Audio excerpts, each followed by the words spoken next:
কাজের খাটনি বেশি হয়ে গেছে আজকে। রান্না বান্না হয়েছে কি? কি চুলকাচ্ছে না? চুলকাচ্ছে? আচ্ছা তুমি হাত পা ধুয়ে আসো, হ্যাঁ, তারপর তোমার জন্য খাওয়া রেডি করে দিচ্ছি। কি হয়েছে বাবা? আচ্ছা বাবা, শুয়ে পড়লা কেন? ভাত বলে খাবা তুমি? কি হলো শুনছো? খাবো একটু পরে। এই শোনো না, তোমাকে একটা কথা বলবো। আবার জিজ্ঞেস করার কি আছে, বলো।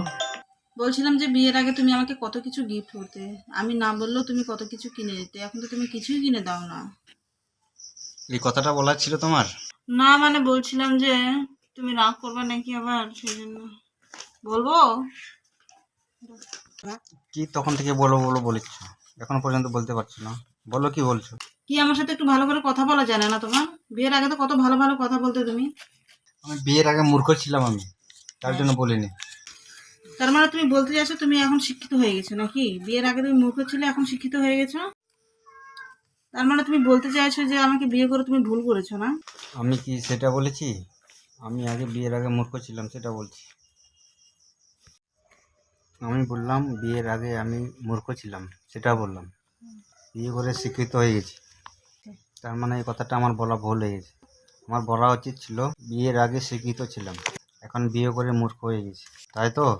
আচ্ছা আমি কাজ করে আসলাম, কি আমাকে খেতে দিবে? তা না করে কথা শুনে পেট ভর্তি হয়ে গেছে। ঠিক আছে দিচ্ছি। কি জন্য বলতে চাচ্ছিলে সেটা বলো। শুনবে তুমি? না শুনবো না। আচ্ছা ঠিক আছে, সরি।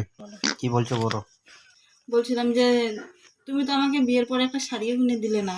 আমি না অনলাইনে একটা শাড়ি দেখেছি, তো তুমি যদি বলো তাহলে শাড়িটা আমি অর্ডার দিচ্ছি। বাড়িতে যে শাড়িগুলো আছে ডেলি আমি পরে যাব কাজ করতে। হ্যাঁ, তুমি মাসে মাসে একটা করে শাড়ি কিনবে, একবার করে পরবে আর রেখে দেবে, সেগুলো পরবো আমি। আমি ভাবছি এবার থেকে আর জামা কাপড় কিনবো না, বেকার বেকার আর টাকা খরচ করবো না। তুমি মাসে মাসে একটা করে শাড়ি নিতেই থাকো, আমি এগুলো পরে পরে রোজ কাজে যাব। এবার আমাকে খেতে দিবে না, না খেয়ে শুয়ে পড়বো। ঠিক আছে, ওটো দিচ্ছি।